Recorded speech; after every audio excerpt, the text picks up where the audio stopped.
మన ఇంట్లో దేవుడి దగ్గర ఉండే కలసంబలోని నీళ్ళు తులసమ్మకైతే పోస్తాం కదండి. ప్రతి ఇంట్లో తులసమ్మ అయితే ఉంటారు. సో తులసి చెట్టుకైతే మనం ఆ నీళ్లు పోసేస్తాం కదా. ఈరోజు శుక్రవారం కదండి, నేనైతే మళ్ళీ తలంటుకొని స్నానం చేసుకొని సాయంకాలం దీపం పెడదామని డిసైడ్ అయిపోయాను. సో దేవుడి బాసలు అయితే ముందుగా తీసుకొని వాష్ చేసేస్తున్నాను. మీ అందరికీ ఒకే సందేహం అయితే ఖచ్చితంగా ఉంటుంది.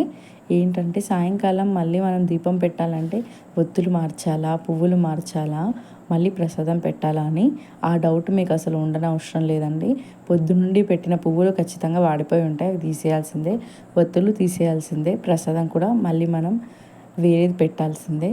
మనం పొద్దుగా ఎలా అయితే పూజ చేసుకుంటామో సేమ్ అదే ప్రాసెస్లో అదే విధానంగా మనం సాయంకాలం కూడా చేసుకోవాలి.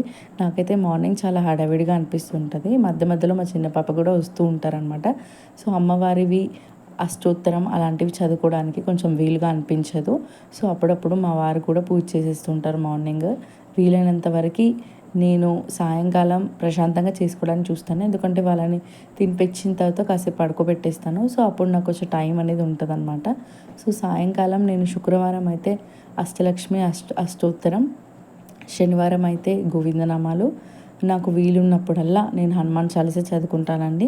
ఒకప్పుడైతే రోజు చదివేదాన్ని, ఇప్పుడు అంత వీలు పడట్లేదు. సో ప్రతిరోజు చదవడానికి కుదరకపోయినా కుదిరినప్పుడల్లా అయితే చదువుతాను. ఇక్కడ మీకు చూపిస్తున్న ఈ బట్టతోని దేవుడు బాసళ్ళు తుడుస్తున్నానండి. ఇది సపరేట్ క్లాత్ అన్నమాట. ఇంట్లో బాసళ్ళు తుడుచుకోవడానికి నాకు సపరేట్ క్లాత్ అనేది ఉంటుంది. అలాగే దేవుడు బాసలు తోమడానికి సపరేట్ స్క్రబ్బర్ యూజ్ చేస్తాను, ఇంట్లో వాటికి సపరేట్ యూజ్ చేస్తానండి. మనం ఏం చేసినా ఇంట్లో వాటికి దేవుడికి సపరేట్గా పెట్టుకోవడానికి అయితే చూడాలి. సో మనం ఎప్పుడు దేవుడికి కూడా 2 పండ్లు పెట్టేలాగా చూస్తాము. సో ఆ రోజు నాకైతే 2 పండ్లు లేవండి, ఒకే పండు ఉండే. ప్రతిరోజు 2 పెడుతూ ఉంటాం కదా. సో ఆ రోజుకైతే ఒకటి మిగిలిపోయింది. అదొక్కటి నేను అలా పెట్టకుండా నేను పుట్నాలు మరియు చక్కెరని కూడా దేవుడికి నైవేద్యంగా పెట్టాను. అష్టలక్ష్మి అష్టోత్తరం అయితే చదువుతున్నాను. నాకు ఇది చదువుతుంటే మనసుకి చాలా హాయిగా అనిపిస్తుందండి.